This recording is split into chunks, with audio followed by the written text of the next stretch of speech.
साथ सेवा, सुशासन और गरीब कल्याण के 11 साल।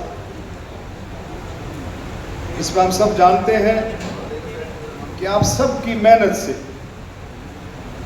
सभी कार्यकर्ता, जब हम कार्यकर्ता की बात करते हैं तो हम भी कार्यकर्ता हैं, सब स्टेज पर बैठे हैं वो भी पार्टी के सभी कार्यकर्ता हैं। आप सबकी मेहनत से ऊपर से लेकर के पन्ना प्रमुख और बूथ प्रमुखों की मेहनत से आज तीसरी बार केंद्र में और तीसरी बार हरियाणा में सरकार बनी। मैं आप सबको इस मौके पर बहुत बहुत बधाई देता हूं। आपकी मेहनत को बहुत बहुत बधाई देता हूं कि आप लोगों ने मेहनत की और तीसरी बार सरकार बनी। हम सब चर्चा करते हैं, लेकिन हम सबको उन योजनाओं की बारीकी के बारे में भी बहुत अच्छी तरीके से केंद्र सरकार, हरियाणा सरकार की सभी योजनाओं के बारे में बहुत बारीकी से उनका पता होना चाहिए।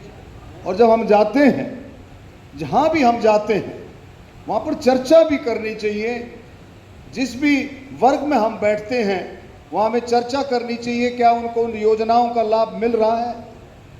उन योजनाओं का लाभ मिल रहा है तो दूसरों को बताएं उस योजना के बारे में, क्योंकि जितना केंद्र सरकार और हरियाणा सरकार की जितनी योजनाएं हैं, मैं कह सकता हूं सुबह से शाम तक अगर हम चर्चा करें तो हर वर्ग के लिए, किसान हो, खेती और मजदूर हो, गरीब हो, दलित हो, बैकवर्ड हो, ओबीसी हो, कर्मचारी, व्यापारी हो, नौजवान हो, हमारे खिलाड़ी हो, बुजुर्ग हो, महिलाएं हो, स्वतंत्रता सेनानी, शहीदों के परिवार, छोटा व्यापारी, बड़ा व्यापारी, किसी भी वर्ग को उठा करके देखेंगे तो उन योजनाएं, उन सब के लिए केंद्र सरकार और हरियाणा सरकार, दोनों सरकारों की योजनाएं बढ़ चढ़ करके योजनाएं हैं।